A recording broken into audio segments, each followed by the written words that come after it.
Today, we're not talking policy types or language or trends in the insurance industry and market right now. We are talking about hiring the right person to manage your insurance program and why that is important, and why your everyday agent that is on every street corner around the state of Arizona may not be the right person to manage that. We talk about this quite a bit, that just because someone can do something doesn't mean they should. In your business, what makes you better than the next person in your industry? Okay, translate that over to the people you do business with. And very importantly, the person that you're hiring to protect the business that you're building. Okay? When you want to get into the insurance industry, there's licensing required to do so. You have to get a property and casualty insurance license, or some people, very few people I know, but there are some people, don't think I'm throwing rocks at you, I won't mention you by name, but some people have a personal lines only license that only allows them to sell home and auto insurance. Well,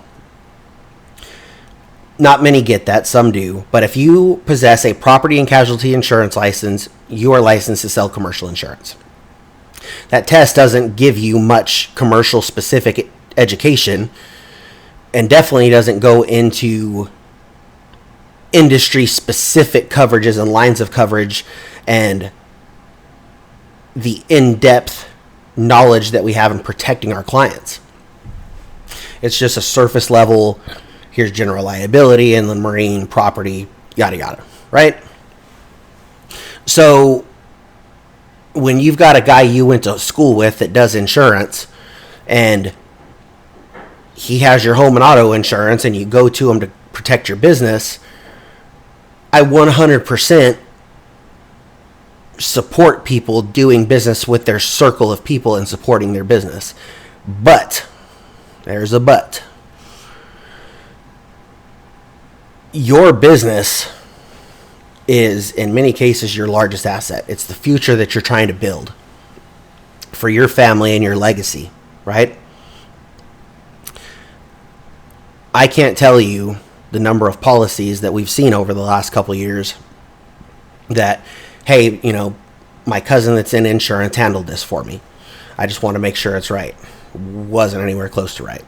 There is policy language and forms within this policy that is excluding, not providing coverage for exactly what that client is doing.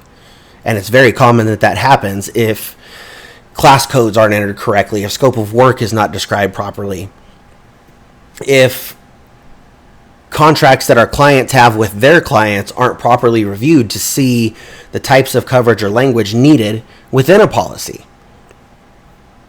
I talked about it a couple weeks ago that we have a client that was going to work for a national builder, and we had everything put together for their policy that they needed. Well, they had a quote come in from someone else that somebody recommended that they knew or something, and it was 25% of what we had quoted them. Well, they took that policy because that agent told them, yes, this covers exactly what you need.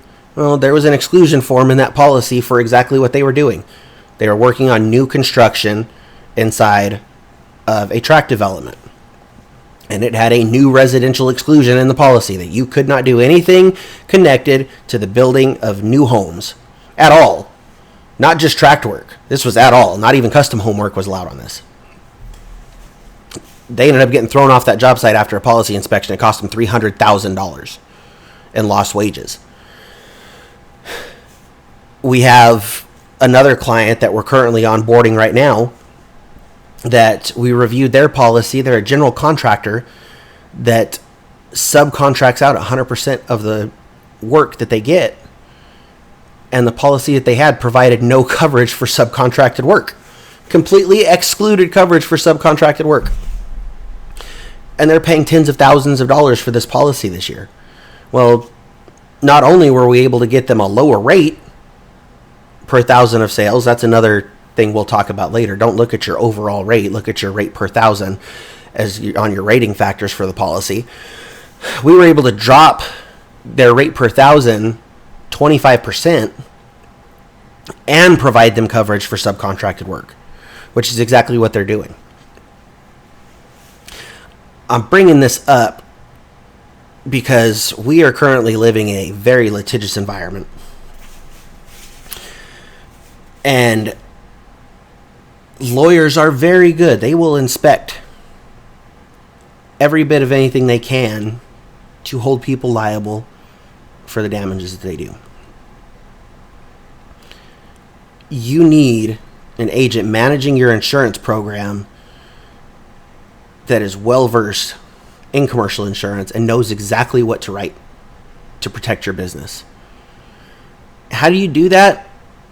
Have an interview process with a handful of agents when it comes time to renew your insurance, or when you're starting a new business, do the same thing. You might run into some agents that they don't really deal with startups. They may refer you elsewhere. They may have someone that they partner with that handles smaller business. That's fine.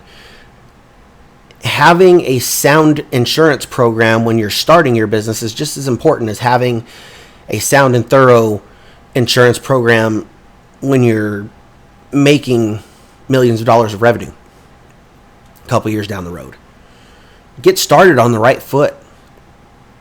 Don't go to these online platforms that tell you that they'll sell you insurance for $30 or $40 a month, because they're not selling you insurance. They're selling you a piece of paper that says you have insurance that may get you on a job, but if anything happens, there's going to be language in that policy that says it's excluded and they're not going to cover anything. I see it all the time. So that's what we have today. Again, the key in this is just because someone can do something doesn't mean they should be the one doing it. Have a due diligence process around your insurance program. Speak to several different brokers when you're making a choice around your commercial insurance, and see who's having a little bit different, maybe a little further in-depth conversation with you that just seems different than what the other guys are bringing to the table. So that's what we got today. Hope that helps. Talk to you next time.